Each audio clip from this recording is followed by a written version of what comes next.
आसननायक भगवान महावीर स्वामी की, संत श्रोमणी आचार्य भगवान विद्यासागर जी महाराज की, परम पूज्य प्रमाणिक संत महामना मुनिलाल प्रमासागर जी महाराज की, परम पूज्य निदेशक सागर जी शीतल सागर जी महाराज की, सभी इलेक्ट्रॉनिक वृंदों की, तीर्थराज सम्मेश शिखर जी की, अहिंसामयी जैन धर्म की।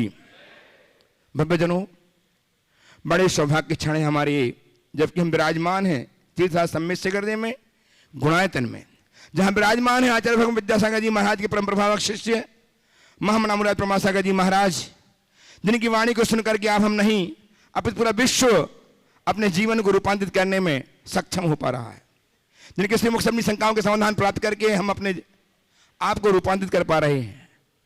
जो गुणायतन प्रणेता संकट प्रवर्तक, भावना प्रवर्तक एवं संप्रेक्षण के रूप में जगत विख्यात हैं, आज ऐसे गुरुदेव के श्रीमुख से हम प्रत्यक्षतः अपनी शंकाओं के समाधान प्राप्त करें। उसके पूर्व में आप सबका एवं उन सबका जो अपने घर में बैठ करके पास चैनल, जनवाई चैनल एवं प्रमाणिक ऐप के माध्यम से अपनी शंकाओं के समाधान प्राप्त कर रहे हैं, अभिनंदन करता हूं, वंदन करता हूं।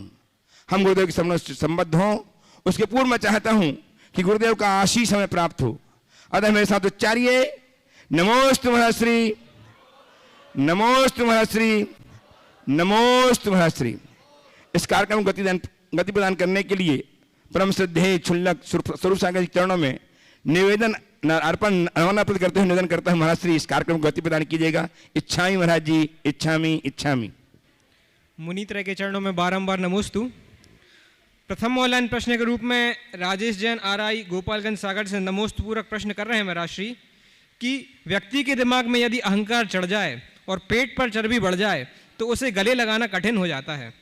व्यक्ति कितना भी व्यस्त हो, उसे एक यात्रा जो शरीर से आत्मा तक की है जरूर करना चाहिए, क्योंकि अहंकार शरीर और आत्मा की समझ खत्म कर देता है। तो गुरुवार यह यात्रा हम कैसे करें, कृपया समाधान करें।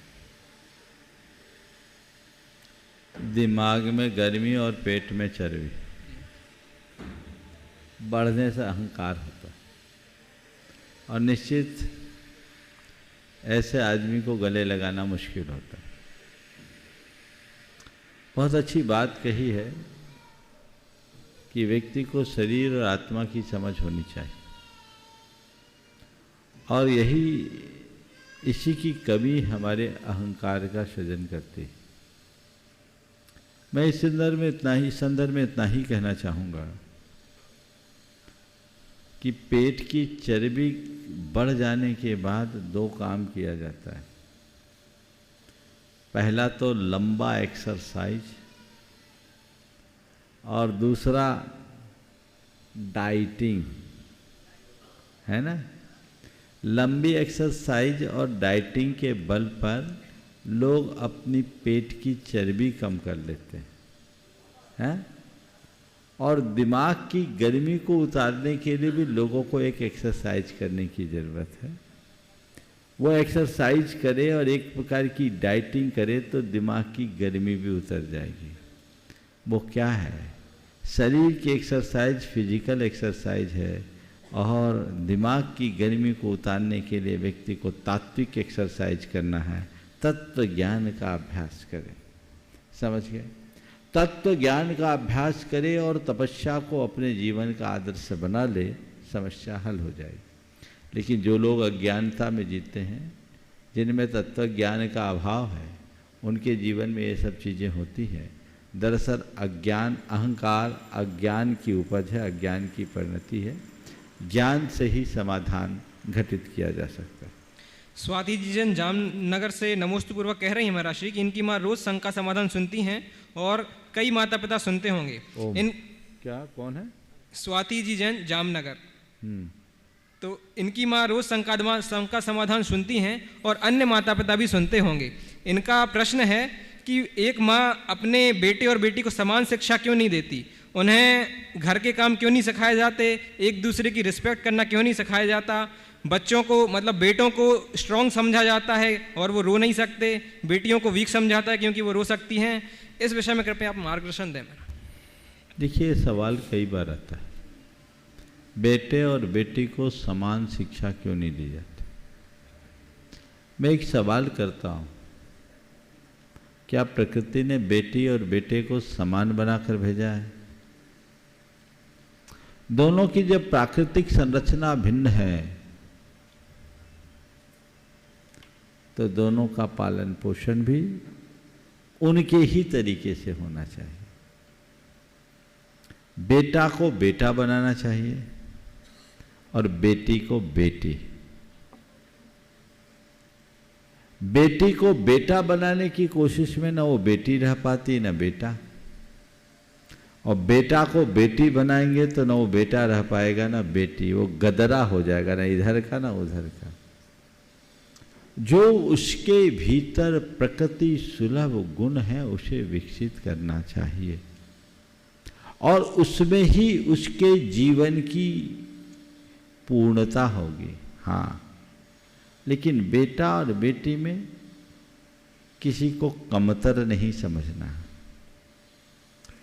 जो भूमिका बेटे की है वही भूमिका बेटी की भी है। तुम्हारे जीवन में जो स्थान बेटे का है, बेटी का स्थान उससे नीचे नहीं होना चाहिए। मैं ये कहता हूं कि बेटे और बेटी के प्रति समानता का भाव होना चाहिए, लेकिन इसका मतलब ये नहीं कि बेटी से बेटों जैसा ही काम कराना चाहिए। प्रकृति ने बेटा और बेटी ये दो दिया है तो समाज में दोनों की जरूरत है। नर और नारी के मिलन से ही प्रकृति की पूर्णता है। अगर थोड़ी देर के लिए विचार किया जाए, सब बेटियों को बेटा बना दिया जाए, यानी सारी नारियों को नर बना दिया जाए, तो इस सृष्टि का क्या होगा? कल्पना कर सकते हो? हाँ, सब नर बन जाएंगे, ये धरा नारी विहीन हो जाएगी, तो पता है कितनी क्रूरता और बर्बरता बढ़ेगी। फिर कोई माँ बचेगी? बचेगी क्या? फिर मातृत्व बचेगा? नारी मातृत्व की खान है। वो दया, क्षमा, सहिष्णुता, आत्मीयता, मृदुता, कोमलता जैसे गुणों के भंडार है। यदि उसके अंदर ये गुण फलीभूत होंगे तभी वह इस सृष्टि का कल्याण कर पाएगी, आगे बढ़ा पाएगी। अगर नारी नर बन जाएगी तो इस सृष्टि में कोमलता खत्म हो जाएगी, मृदुता खत्म हो जाएगी, क्षमा नष्ट हो जाएगी, धृति नष्ट हो जाएगी, करुणा खंडित हो जाएगी। और इन सब गुणों से रहित जो समाज होगा वह कितना बर्बर और क्रूर होगा, आप कल्पना कर सकते हो? इसलिए मैं कहूंगा, एक कन्या को कन्या बने रहने दो और एक पुत्र को पुत्र बनाओ। पुत्र पुत्र के रूप में विकसित हो, कन्या कन्या के रूप में। हाँ, भेदभाव से बचो तो जीवन में आगे बढ़ाया जा सकेगा। जो आजकल खींचातानी होती वो गलत। हाँ, एक दूसरा सवाल आता है खासकर बेटियों की तरफ से कि हम लोगों की माताएं भैया को तो कुछ नहीं बोलती, हम लोगों को ज़्यादा क्यों बोलती? ये आम शिकायत है। एक बार ऐसा सवाल आया तो मैंने कहा, देखो, एक बेटे से ज़्यादा महत्व बेटी का है। इन कन्याओं को पता नहीं। भारत में कन्या को मंगल माना जाता है। माना जाता है कि नहीं? हमारे देश में कन्या भोज की भी परंपरा है। पुत्र भोज कहीं देखा? बोलो बोलो। इसका मतलब समझते हो कि कन्या कितनी महत्वपूर्ण है? कन्या को उभय कुल विवर्धनी कहा। बेटा केवल एक कुल में उजाला करता है और बेटी देहरी के ऊपर रखे गए दीपक की तरह है, जो अपने पति के कुल को भी रोशन करती है और पिता के कुल को भी रोशन करती है। तो जो इतना प्रीशियस है उसको संभालना जरूरी है कि नहीं? बोलो बेटियों, हाँ? जो ज्यादा महत्वपूर्ण उसे संभालना जरूरी है कि नहीं? इसलिए माँ बाप कहते हैं इसको संभालो तो 2 घर संभलेगा। बेटा तो कोई बात नहीं, अपना ही है, कहाँ जाएगा, जो आएगी वो उसको संभाल लेगी। समझ गए?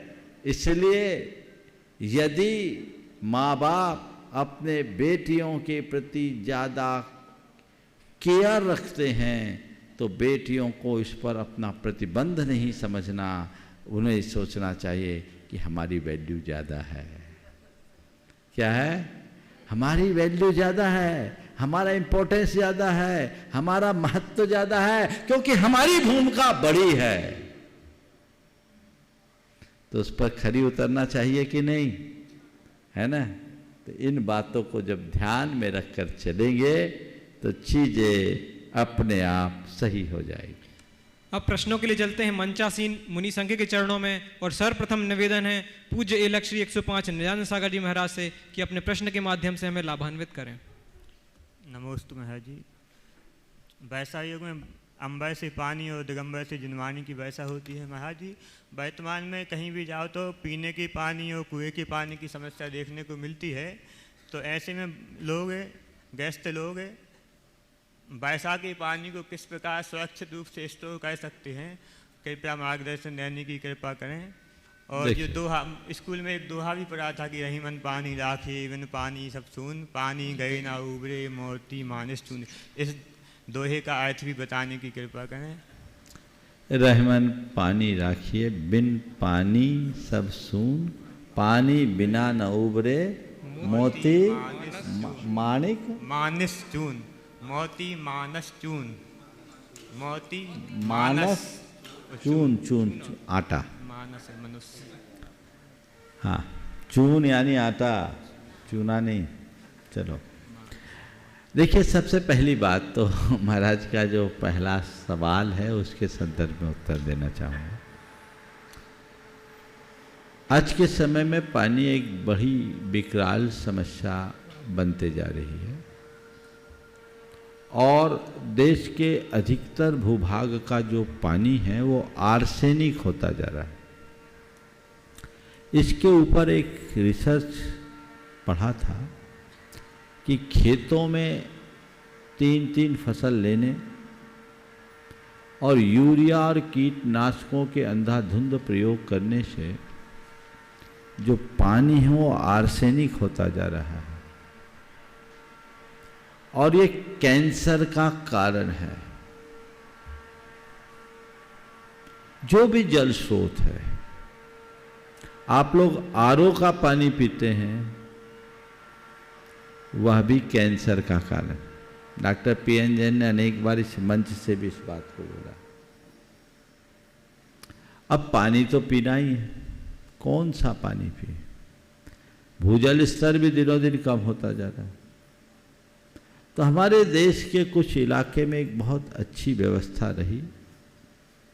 जब मैं राजस्थान में था, लाडनू सुजानगढ़ के इलाके में, वहाँ भूजल जो है बहुत खारा है, तो वहाँ लोगों ने घर घर में टाँके बना रखे हैं जिसको अमृत कुंड कहते हैं।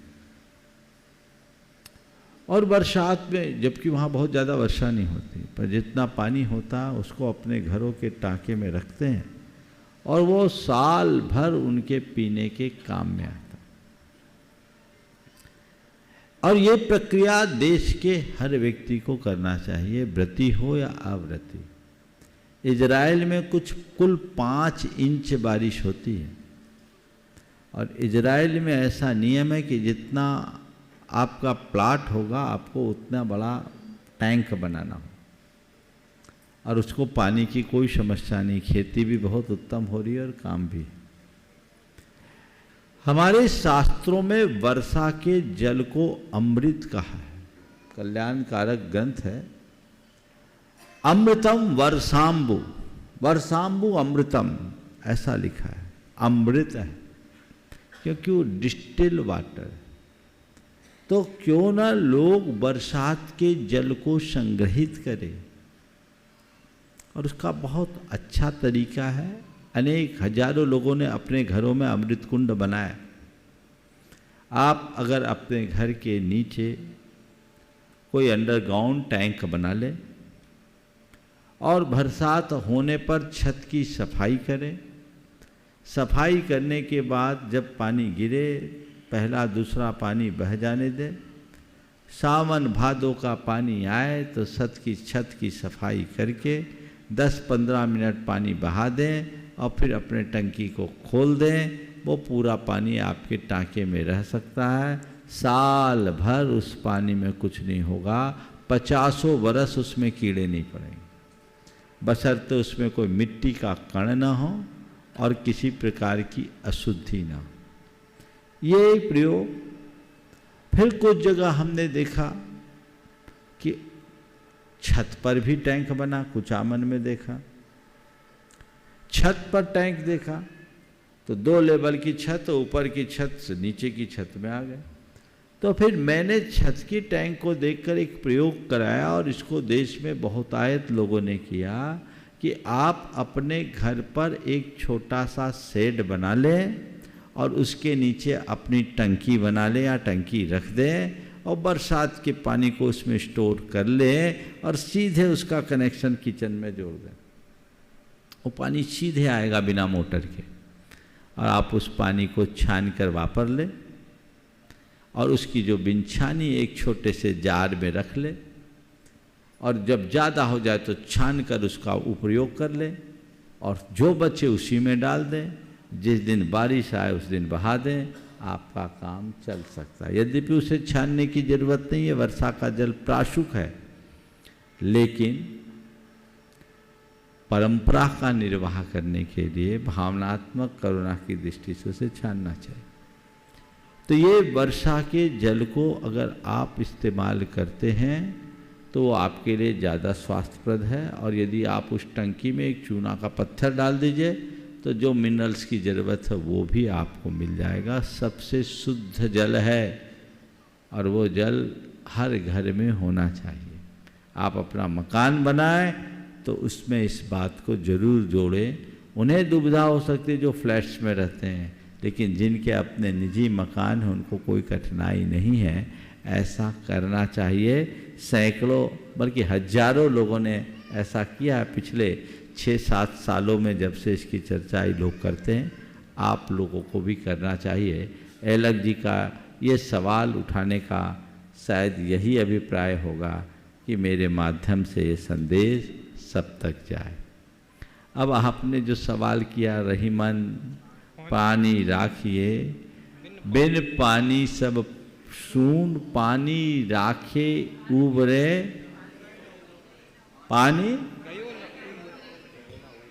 पानी गए न उबरे मोती मानस चून। यहाँ पानी शब्द को बहुत ही गहरे अर्थ में लिया है कि पानी रखिए। पानी का अर्थ लाज भी होता, आँख में पानी, और पानी का अर्थ तेज भी होता, ओज भी होता, और पानी जो हम लोग पीते हैं सो पीते हैं। कहते हैं रहमान पानी रखो, अपने अंदर लज्जा रखो, बिना पानी के सब सुना है। पानी गए न उबरे मोती मानस मानिक मानुष और चून। मोती के ऊपर जो उसका आब होता है वो उसका पानी कहलाता है। उतर जाए तो मोती की कोई कीमत होती क्या? नहीं। मनुष्य के मन में से लाज चला जाए तो कोई पानी नहीं, तो उसका क्या हो गया? उसका भी कोई मतलब नहीं। कहते हैं पानी पानी हो गया, है ना। आंखों में पानी, पानी शर्म लज्जा संकोच का द्योतक है, तो मनुष्य मनुष्य कहलाने का। और चून यानी आटा, चून बोलते हैं आटा को।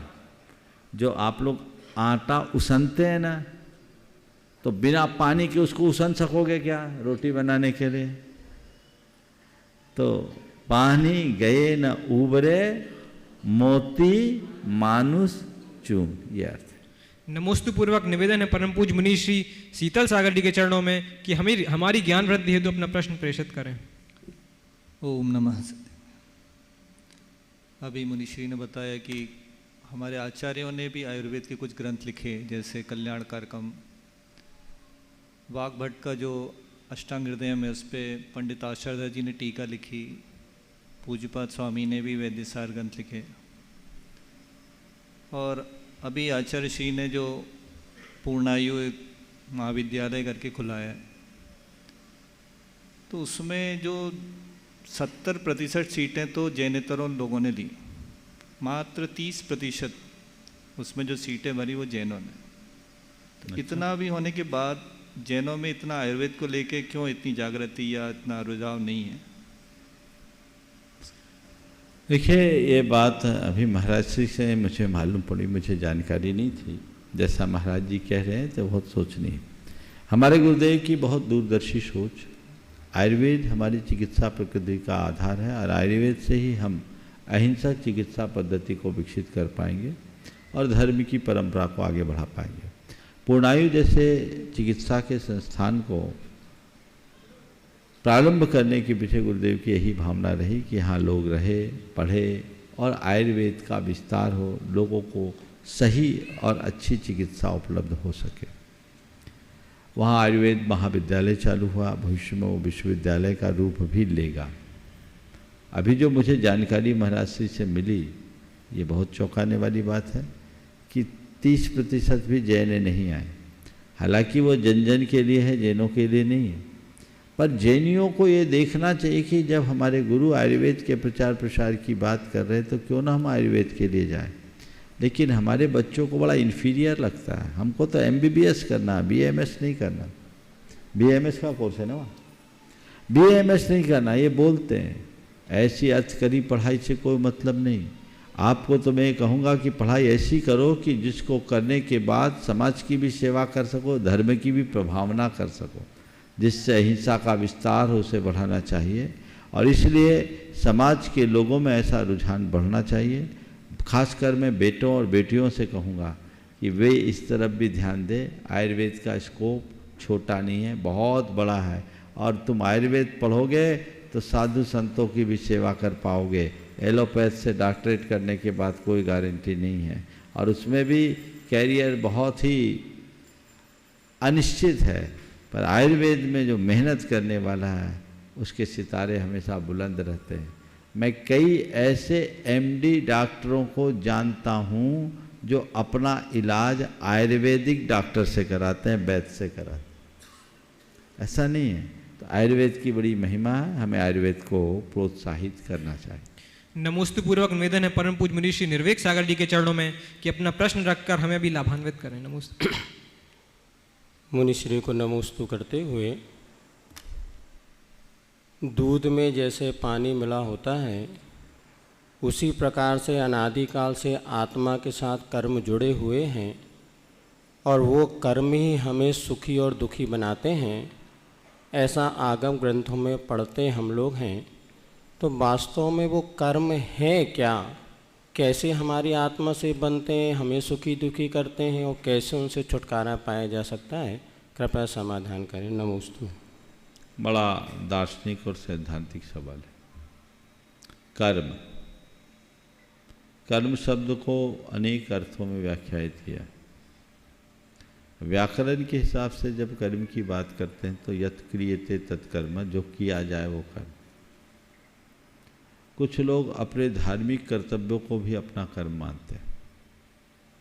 हमारे द्वारा किए गए पुरुषार्थ को भी कर्म की संज्ञा दी गई। पर जैन धर्म में कर्म एक पृथक सत्ताभूत पदार्थ है जो हमारी चेतना को परतंत्र करे, वो कर्म। वे एक विशेष प्रकार के पुद्गल है, यानी मैटर, जो हमारी आत्मा से जुड़कर हमारी चेतना को परतंत्र करता है। वो कैसे होता है, उसकी बड़ी वैज्ञानिक प्रक्रिया है। हमारे मन, हमारे वचन और हमारी शरीर की क्रियाओं से हमेशा होते रहती, चाहे हम कुछ सोचते हैं, चाहे बोलते हैं, चाहे क्रिया करते हैं। तो हमारे मन, वचन और काय की इन क्रियाओं से हमारी आत्मा में एक विशेष प्रकार का वाइब्रेशन होता है। उस वाइब्रेशन के कारण हमारी चेतना में रहने वाले वे परमाणु जो कर्म के रूप में परिणमन करने की योग्यता रखते हैं, वो कर्म के रूप में परिवर्तित हो जाते हैं और हमारी आत्मा के साथ एकाकार हो जाते हैं, जैसे दूध और पानी मिलकर एक मेघ हो जाते हैं। जब वो हमारी आत्मा के साथ जुड़ जाते हैं तो कालांतर में वो पकते हैं, पककर फलते हैं, जो हमारे शुभ अशुभ जीवन का आधार बनते हैं। आज हमारे जीवन में जो कुछ भी शुभाशुभ घट रहा है वो हमारे कर्मों का फल है और कर्म हमारी शुभाशुभ प्रवृत्तियों का परिणाम। ठीक वैसा ही जैसे अभी मैं बोल रहा हूँ, सामने कैमरे लगे हैं, मैं जो बोल रहा हूँ वो रिकॉर्ड हो रहा है, जैसा एक्शन कर रहा हूँ वैसा रिकॉर्ड हो रहा है और जो रिकॉर्ड होगा वही प्ले होगा। अगर इनके कैमरे की चिप को निकाल कर देखें तो उसमें दिखाई कुछ नहीं पड़ेगा, लेकिन सिस्टम में लगाने के बाद प्ले करने पर सब कुछ दिखाई पड़ता है, सब कुछ सुनाई पड़ता है ना। तो जैसी हम प्रवृत्ति करते हैं उसकी प्रिंट हमारी चेतना में आ जाती है और वही फिर आगे बढ़ती है। तो हम एक सीख ले कि हमारा संपूर्ण व्यक्तित्व हमारी अच्छी बुरी प्रवृत्तियों का प्रतिबिंब है और यदि हम अपने भावी व्यक्तित्व को अच्छा बनाना चाहते हैं तो अपने कृत्यों को सुधारें, अपनी प्रवृत्तियों को सुधारें। जब हमारी प्रवृत्तियां सुधरेगी तभी हम अपने जीवन में कुछ बेहतर कर पाएंगे। ये सार है। प्रत्यक्ष प्रश्नों के माध्यम से अब कार्यक्रम को गति देंगे पंडित सुदर्शन जी। धर्मानुरागी धर्म बंधुओं, सारी दुनिया में प्रकट होने जा रहा गुणायतन तो परम पूज्य गुरुदेव की कल्पना है, मानसचित्र है, आपके योगदान से बनने जा रहा है। आपका योगदान इसमें महत्वपूर्ण भूमिका अदा कर रहा है। आज ही बहुत सारे लोगों ने अपने आप को गुणायतन से संबद्ध करके अपने जीवन को धन्य किया है। मैं आप सबसे निवेदन कर रहा हूं कि हम सब बहुत शीघ्र गुणायतन को देख पाए, इसलिए अपने मन को बड़ी उदारता के साथ तैयार करें, गुणायतन संबद्ध होकर जीवन को धन्य करें। आज बेलहोंगल बेलगाम से गुरुदेव की प्रेरणा पाकर के अपने 75वें जन्मदिन पर श्रीमान अनिल कुमार जी इंचल इन्होंने जीवदया के लिए राशि अर्पित की है 11,000 की। बहुत बहुत साधुवाद। गुणायतन से निर्माण जी के रूप में संबद्ध होकर के जीवन को धन्य किया है श्री प्रकाश चंद्र जी सेठी, पवन कुमार जी सेठी, तेजपुर असम ने। बहुत बहुत साधुवाद। यदि हों तो अपने स्थान में खड़े होकर के आशीष प्राप्त करें। निर्माण मित्र के रूप में श्रीमान राकेश कुमार जी, मनोरमा जी जैन, योगेश कुमार जी, मुकेश कुमार जी जैन, जबलपुर, अर्चना साड़ी आए गुरुदेव चरणों की अभिवंदना करें, आशीर्वाद प्राप्त करें। उनका सम्मान करने के लिए सादर आमंत्रित हैं गुणायतन के ट्रस्टी श्रीमान मृणाल जी अपनी मातुश्री श्रीमती कीर्ति जी के साथ मंच में आए और इनका सम्मान आप तालियां बजाकर निरंतर करते रहें। इन्होंने आज अपने आप गुणायतन निर्माण मित्र के रूप में संबद्ध किया है, कल गुणायतन के ट्रस्टी बनकर के अपने जीवन को धन्य कर पाएं। और आज गुणायतन संस्थापक सदस्य के रूप में अपने आप को ऑनलाइन संबद्ध किया है श्रीमान अनिल कुमार जी इंचल, जिनका मैं पहले कह चुका 75वां जन्मदिन है। श्रीमती तेजामती जी, सविता जी, सुधीर जी, माधुरी विद्यासागर जी, आरती हर्षवर्धन जी, अदिति गौतम जी, रोहन, श्रेया, सुमेधा, बिहान, विशांक जैन, बेलहोंगल बेलगाम कर्नाटक ने। आपकी तालियां कर्नाटक तक पहुंचे, उनकी कर्ण में आपकी करतल ध्वनि सुनाई पड़े। ऐसे साधुवाद देते हम भावना भाते हैं कि निरंतर ऐसे ही बहते रहें। आज हमारे बीच में परम पूज्य गुरुदेव के दर्शन और वंदन हेतु उपस्थित हुए हैं अश्विनी जी जैन, नीमा जी जैन, आदित्य जैन, नीलम जी जैन, चिराग इंटरनेशनल इलेक्ट्रॉनिक आइटम के निर्माता दिल्ली से आए। गुरुदेव चरणों की अभिवंदना करें, आशीर्वाद प्राप्त करें। इन्होंने अपने मन को संजोया है गुणायतन संबद्ध होने के लिए। अब ये बताएंगे कि आप किस तरह से जोड़ना चाह रहे हैं। गुणायतन के सम्मान करने के लिए आमंत्रित कर रहा हूं गुणायतन के कोषाध्यक्ष श्रीमान एलएन साहब एवं सीईओ श्रीमान सुभाष जी जैन साहब को आए और करतल ध्वनि से इनका अभिनंदन करते रहिए, आप लोग सम्मान करें। और प्रथम प्रश्न के लिए उपस्थित होंगे श्रीमान राकेश कुमार जी, मनोरमा जी जैन, जबलपुर। अपने प्रश्न के उपस्थित हो जाएं अपने स्थान में, इनके पास माइक पहुंचाएं और तैयार रहेंगे श्रीमान अस्मी जी, नीमा जी जैन, आदित्य जी, नीलम जी जैन, दिल्ली, चिराग इंटरनेशनल दिल्ली। एक सेकंड प्रश्न के लिए तैयार रहेंगे। बोलिए, आप बोलिए। नमोस्तु गुरुवर। नमोस्तु गुरुवर। हम किसी का भला करते हैं या किसी को कुछ समझाने के लिए करते हो, उसी के लिए भले के अपन बात करते हैं, तो वो अपन को उल्टा आता है। जैसे बोलते हैं ना, कर भला सो हो बुरा, नेकी कर दरिया में डाल, तो इस तरह से के रिएक्शन आते हैं। और कई लोग, बहुत लोग जो है गलत अन्याय कर रहा है, अपन उनके बीच बचाव में जाते हैं, तो उस पर भी अपने साथ गलत हो जाता है। और कभी कभी अपन आवेश में किसी को बहुत बुरा भला कह देते हैं, तो महाराज जी अगर अपन ने उसके बारे में कुछ गलत कहा है तो क्या उसके साथ ऐसा हो जाएगा? क्या पश्चाताप तो बहुत होता है। कर भला तो हो भला, नेकी कर दरिया में डाल, और जैसा करोगे वैसा भरोगे। तीनों कहावतें हैं और तीनों कहावतें अपने अपने संदर्भ में सही। कर भला तो हो भला, बिल्कुल सही है। भला करोगे तो भला होगा। हो सकता है तात्कालिक रूप से भला करने पर भी कुछ बुरा दिखे, लेकिन हम यही मानते हैं कि अच्छा करने का फल अच्छा ही होगा। जो मुंह में मिश्री डालेगा उसका मुंह मीठा ही होगा, और जो मुंह में नीम डालेगा उसका मुंह कड़वा होगा।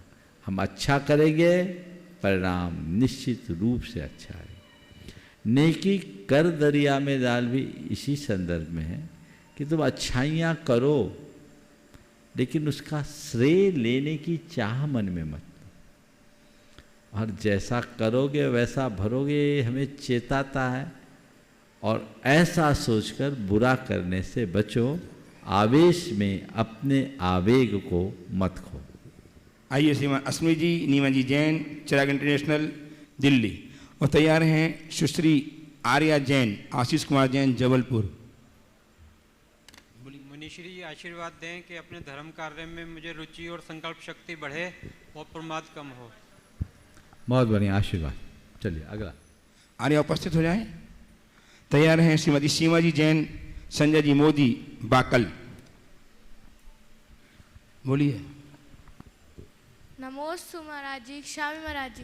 महाराज जी मेरा प्रश्न है कि आरंभिक हिंसा क्या होती है, और जब आरंभिक हिंसा क्या होती है, आरंभिक हिंसा, और जब हम अपने घर में मच्छर काकरोच में दवाई डालते हैं और फिर जब वो मर जाते तो उसमें आरंभिक हिंसा होती है कि नहीं?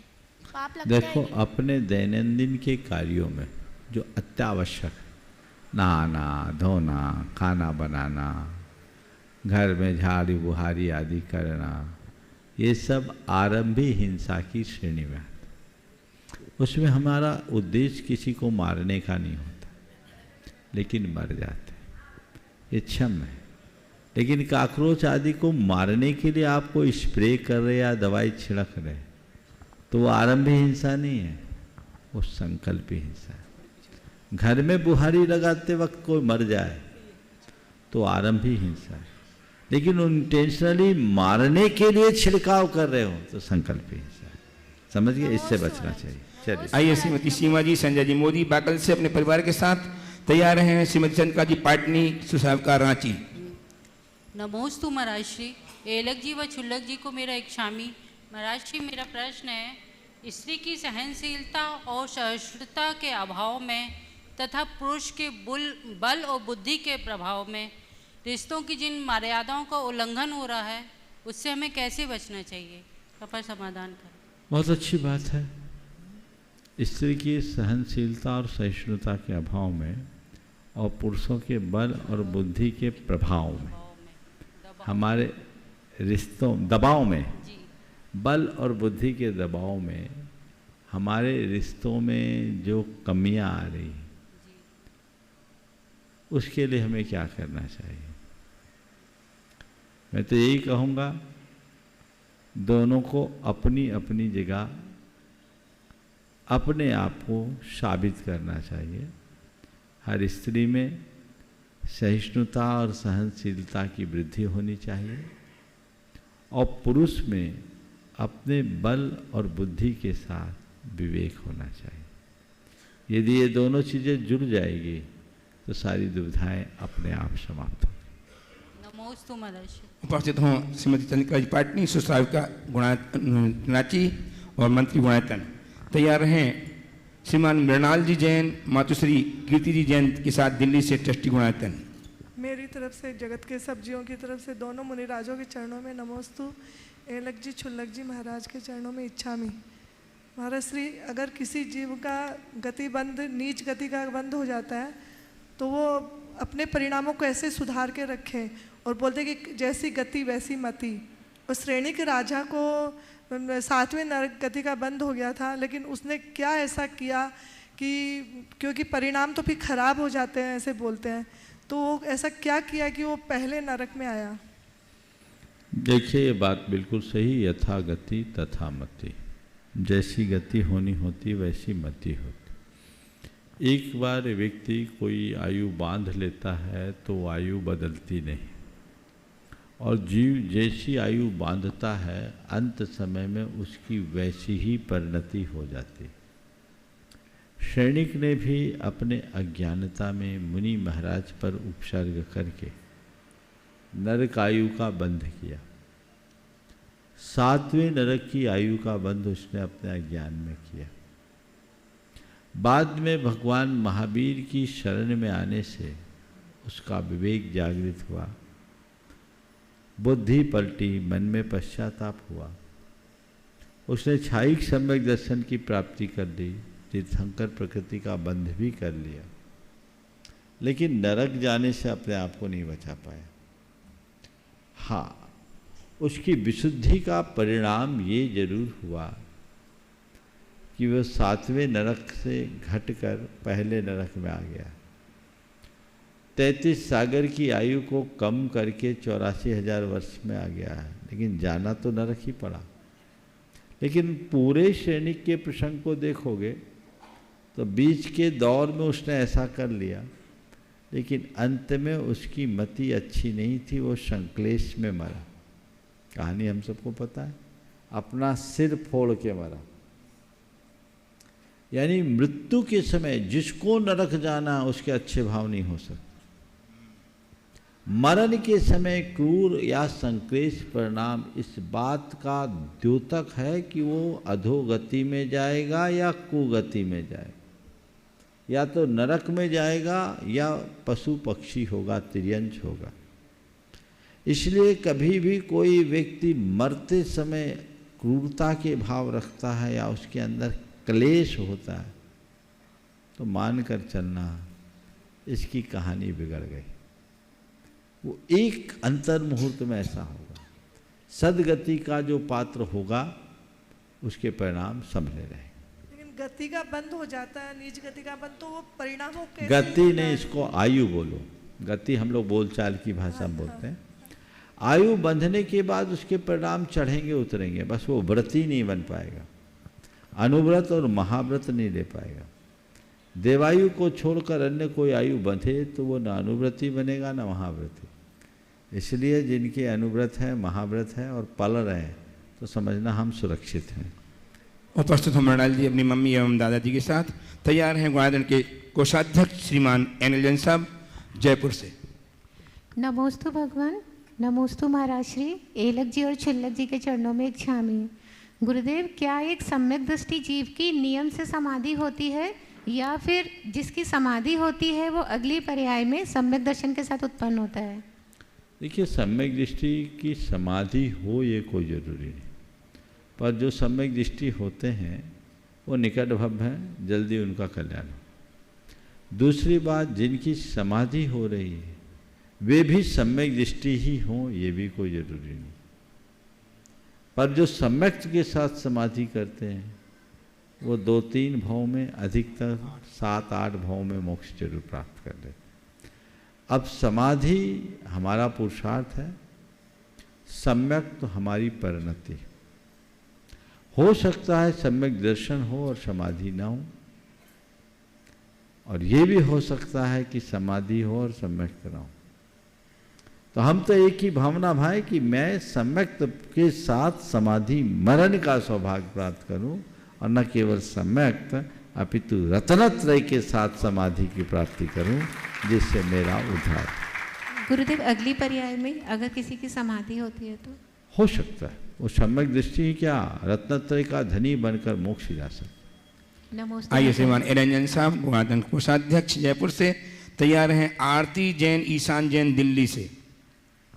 परम पूज्यवर सादर नमन वंदन मंचासीन नमो महाराजों को नमोस्तु इच्छामि महाराज श्री।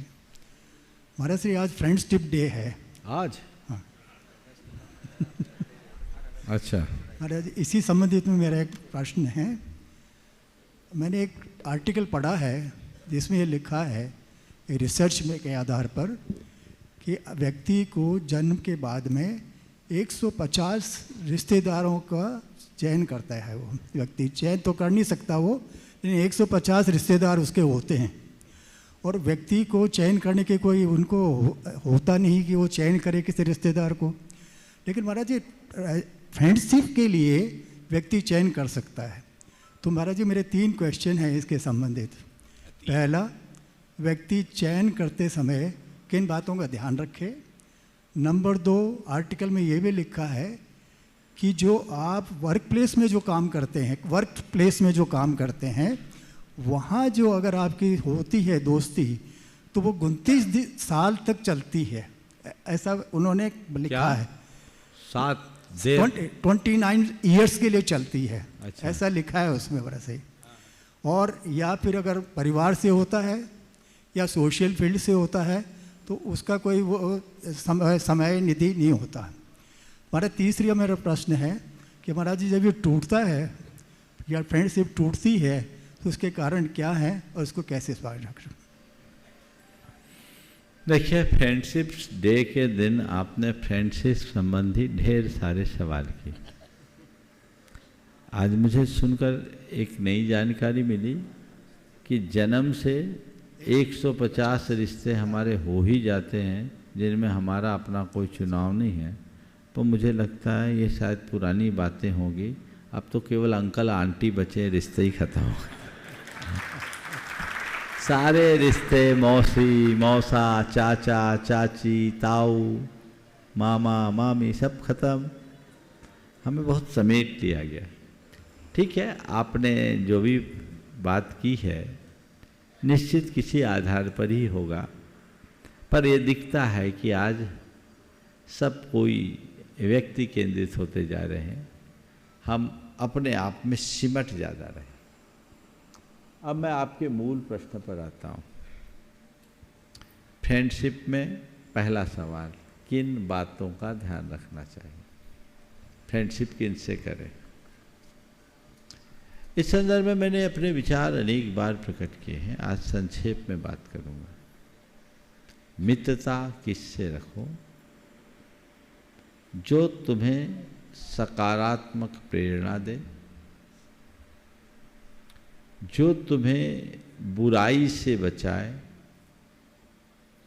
जो तुम्हें अच्छाई में लगाए और जो तुम्हारा हित चाहे, उससे अपनी दोस्ती रखो। जो खुद नकारात्मक हो, नकारात्मक प्रेरणा देता हो, बुराइयों में फंसा है, बुराइयों में लगाता हो, अच्छाई को छुड़ाता हो और हित की जगह तुम्हारे मन की खुशी को प्रमुखता देता हो, उससे सुरक्षित दूरी रखो।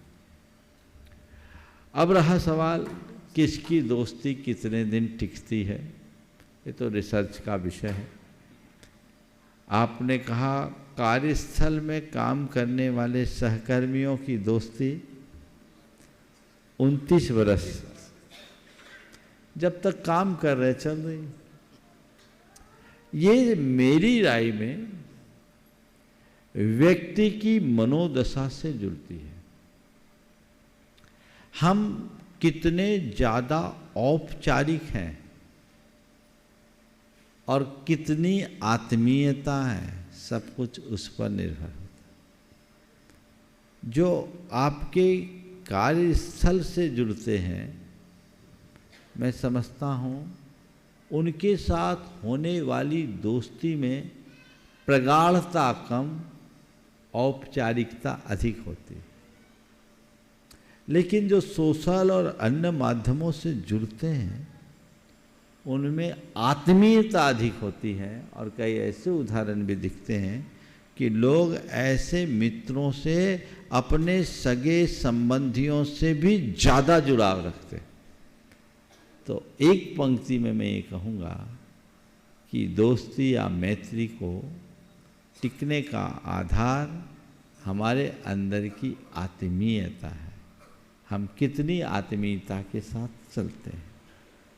दोस्ती टूटने के कारण आपने पूछा, मेरे विचार से दोस्ती टूटने के 4 कारण हो सकते: अहम, उत्तेजना, स्वार्थ और गलतफहमी। अहम, उत्तेजना, स्वार्थ और गलतफहमी। जब 2 मित्रों के बीच अहम आड़े आता है, सब संबंध खंडित हो जाता है। उत्तेजना, आवेग में मनुष्य अपना विवेक खोता है, हमारे संबंध बिगड़ जाते हैं। स्वार्थ मनुष्य की सोच को संकीर्ण बनाता है, उसकी मनोवृत्ति को बिगाड़ देता है, संबंध बिगड़ जाते हैं। और गलतफहमियाँ अगर किसी के बीच विकसित हो गई तो सब बिगड़ जाता है। तो दोस्ती के खंडित होने के ये 4 कारण मेरी समझ में आते हैं। यदि हम इनका निवारण करें तो हमारी दोस्ती अटूट बनी रहे। आरती जी ईशान जी दिल्ली से उपस्थित हों। उसके पूर्व एक सूचना, 19 से 28 सितंबर तक परम पूज्य गुरुदेव के सानिध्य में, पूरे श्री संघ के सानिध्य में गुणायतन में श्रावक संस्कार शिविर का आयोजन है, जिसमें आपको अंतिम तारीख इसमें पंजीयन कराने की 15 अगस्त है। 15 अगस्त के पूर्व आप रजिस्ट्रेशन करा लें और इससे शिविर में उपस्थित होकर के, सम्मिलित होकर के अपने जीवन को धन्य करें। उन दिनों में आपको 12 दिनों के लिए आपको सारी सुविधाएं मिलेंगी। आपको आवास की, भोजन की, स्वल्पाहार की, पूजन द्रव्य की, पूजन सामग्री की सारी सुविधाएं आपको प्राप्त होंगी। मात्र 5100 की राशि निर्धारित की गई है। शीघ्र ही अपना पंजीयन कराकर इस शिविर में सम्मिलित होकर के जीवन को धन्य करने का अवसर आपके समक्ष है। आइए श्रीमती आरती जी ईशान जी दिल्ली से। और तैयार सुदर्शन जी थोड़ा चूक गए। ये 10 लक्षण का शिविर है, श्रावक संस्कार शिविर। यहाँ स्वल्पाहार कहाँ से आ गया? शाम का शिविर है, 10 लक्षण का शिविर है शाम का। और लोग प्रतिवर्ष आते हैं। मुझे जैसी जानकारी मिली, लगभग आपकी जो व्यवस्था है उसके बॉर्डर पर पहुंच गए। हाँ, पहुंच गए हैं। इसलिए जिनको भी अपनी भागीदारी सुनिश्चित करनी है, 15 तारीख तक तो शायद ज़्यादा डेट दे दिया है, जल्दी कर लीजिए ताकि आपकी व्यवस्थाएं भी सही हो सके और आप 10 लक्षण का पूर्ण आनंद ले सके। पर 10 लक्षण जैसे पवित्र दिनों में और सम्मेद शिखर जी जैसे क्षेत्र में और फिर ऐसे गुरुओं के सानिध्य में 10 लक्षण जो बिताएगा उसका लक्षण जरूर सुधरेगा, इसमें कोई संशय नहीं। उसके जीवन में विलक्षणता आएगी। इसलिए अब सोचने का समय नहीं है। जो सूचनाएं आपको दी है आप उन सूचनाओं के अनुरूप रखें। प्रति वर्ष हमने ये देखा है, लास्ट मूवमेंट में लोग आते हैं, हमारी एंट्री, हमारी एंट्री, हमारी एंट्री, हमारी एंट्री। तो जो टारगेट होता है उससे ज़्यादा लोग हो जाते हैं। हालांकि व्यवस्थाएं बन जाती है पर आयोजकों को तकलीफ़ें होती हैं। इसलिए आप पहले से अपना नाम सुरक्षित करा लें, स्थान आरक्षित करा लें, ताकि आपकी व्यवस्था भी अच्छी बन सके और आयोजकों को भी थोड़ी सी सुविधा बन सके। इसलिए जो डेट इनने दी है बहुत आगे की दे दी है, कोई बात नहीं। आप तो आज जितनी जल्दी करो ताकि यहाँ रिजर्वेशन के साथ साथ ट्रेन में भी आपका रिजर्वेशन सुरक्षित हो सके। इसलिए इसमें विलम्ब करने का औचित्य नहीं है। जल्दी करेंगे तो जल्दी पाएंगे। कहीं ऐसा ना हो कि हर बार की तरह बाद में आपको इधर उधर से प्रेशर दिलवाना पड़े और ये लोग हाथ जोड़े कि भैया आप रहने दो, वो नौबत आए उससे पहले ही आप लाभ उठाएं। तैयार हैं डॉक्टर गौरव जी जैन गोटेगांव से, बोलिए आप। हाँ, नमोस्तु गुरुदेव, मेरा प्रश्न ये है कि क्या घर के मंदिर में मूर्ति रखना सही है, और क्या घर के मंदिर में बाहुबली भगवान की मूर्ति रखना सही है? देखो, शास्त्रों में गृह चैत्यालय का विधान होता है। अगर उतनी पवित्रता और शुद्धता के साथ घर में चैत्यालय, जहाँ प्रतिष्ठित जिन प्रतिमा हो, पूरा चैत्यालय का निर्माण कर सके तो रख सकते हैं, बशर्ते हमारे मंदिर पास न हो, दर्शन सुलभ न हो, अन्य व्यवस्थाएं न हो। 11 अंगुल तक की प्रतिमाएं रखना चाहिए, उससे बड़ी प्रतिमा नहीं रखनी चाहिए। और कहते हैं कि बाल ब्रह्मचारी तीर्थंकरों की प्रतिमा न रखना चाहिए, इसलिए पंच बाल यति को छोड़कर अन्य को रखें। तीर्थंकर भगवंतों की ही प्रतिमा रखनी चाहिए, तीर्थंकरों के अतिरिक्त अन्य बाहुबली आदि की प्रतिमा रखने का कोई विधान नहीं। डॉक्टर गौरव जी गोटेगांव से उपस्थित हों। तैयार हैं गोटेगांव से ही वैभव जी एवं संजय जी जैन। नमस्ते गुरुदेव। गुरुदेव, मेरा नाम डॉक्टर गौरव जैन है। पूर्व में मैंने दिल्ली में चिकित्सा सेवाएं दी हैं। अब मैं अपनी जन्मभूमि गोटेगांव में अस्पताल का शुभारंभ करने जा रहा हूं। तो महाराज से मेरा ये प्रश्न था कि इसके लिए हमें कोई शुभ मुहूर्त देखना चाहिए या अस्पताल आदि के लिए कभी भी हम शुभारंभ कर सकते हैं? ये बताओ, मेडिकल में एंट्री मुहूर्त देख के किए थे क्या? नहीं। बोलो। नहीं। काउंसलिंग की जो डेट आई थी तुम्हारी चॉइस से आई थी क्या? नहीं। तो जब डॉक्टर बनने में मुहूर्त नहीं देखा तो अस्पताल बनाने का मुहूर्त क्या कर दे? धन्यवाद। समझ गए। आइए संजय, वैभव जी संजय जैन एक साथ आ जाए। तैयार हैं उचित जैन पथरिया से। नमोस्तु महाराज जी।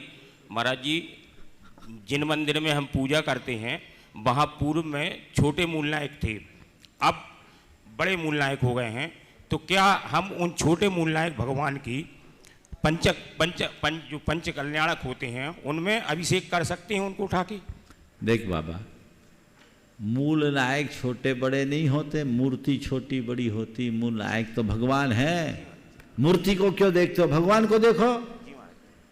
बस शास्त्र के विधानानुसार जिस मंदिर के जो मूल नायक हैं उस वेदी में उन भगवान की ही बड़ी प्रतिमा होनी चाहिए।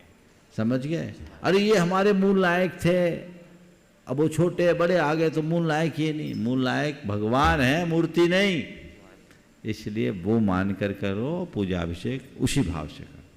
आइए गोटेगांव से वैभव जी संजय जी औचित जी उपस्थित हों पथरिया से। तैयार रहे कमलेश जी सुमन जी जैन सिरोन से। नमोस्तु महाराज जी।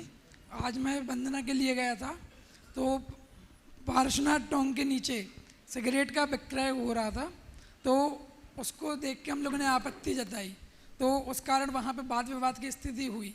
तो महाराज जी, ऐसे में दिन ब दिन ये चीज़ें बढ़ती ही जाएंगी, तो इसको रोकने के लिए। देखिए, पहली बात तो ये निंदनीय बात है कि पारसनाथ टोंक पर सिगरेट बिक रहा है, पर आप लोगों से मेरी एक सलाह है कि स्पॉट पर किसी भी तरीके का वाद विवाद नहीं करना चाहिए। आपको उसकी फ़ोटो खींचनी चाहिए और वहाँ जो कर्मचारी या गार्ड है उन तक उसको सूचित करना चाहिए, अथवा नीचे आकर तीर्थक्षेत्र कमेटी के कार्यालय में इसकी सूचना देनी चाहिए। उचित मंच पर अपनी बात करोगे तो उसका परिणाम अच्छा आएगा। वहाँ तुम किसी से उलझ गए तो स्थितियाँ विषम भी हो सकती, इसलिए इस उलझन से बचना चाहिए। और ये जो आज बात आई है प्रकाश में, निश्चित मैं चाहूँगा कि कमेटी के लोगों तक ये बात जाए और इस पर तत्काल प्रभाव से रोक लगाई जाए। खुलेआम बिक रही थी कि ऐसे? हाँ, ठीक है, तो उससे रोकना चाहिए। बोला भी महाराज जी ऊपर बोला भी। हाँ, तो वो बोलते कि कुछ नहीं होता, आप लोग तो ही पीते, मतलब ऐसा। चलिए ठीक है, उसकी फोटो खींचे, चलो बताना। उचित जी चलिए। नमोस्तु महाराज जी। नमोस्तु मेरा और मेरी परिवार की तरफ से नमोस्तु नमोस्तु नमोस्तु। इच्छा में महाराज जी। महाराज जी, जैसे कि एक कहावत है, हवन करते ही हाथ जले। महाराज जी, किसी के साथ अच्छा करते जाएं, फिर भी उसके साथ गलत सलूक मिलता है हमको, और कभी कभी कटु शब्द मिल जाते हैं, तो उससे हमारा परिणाम संकलित हो जाता है। तो तो संकलित परिणामों को कैसे संभाले महाराज जी? नमोस्तु। उस घड़ी ये सोचो कि अच्छा करने के बाद भी जब हमारे साथ बुरा हो रहा है तो बुरा करेंगे तो पता नहीं क्या होगा, इसलिए हमें और अच्छा करना चाहिए, क्योंकि हमने कभी अच्छा करने वालों के साथ बुरा किया, इसलिए मेरे साथ ऐसा बुरा हो रहा है। अपने आप को मोटिवेशन दो, बच जाओगे। समय आप सबका होगा, यहीं पर विराम। बोलिए पूजाचार्य जय जय जय। परम पूज्य महामनामृत प्रमासागर जी महाराज की, मुनि संघ की जय जय जय। सुबह ठीक 7:30 बजे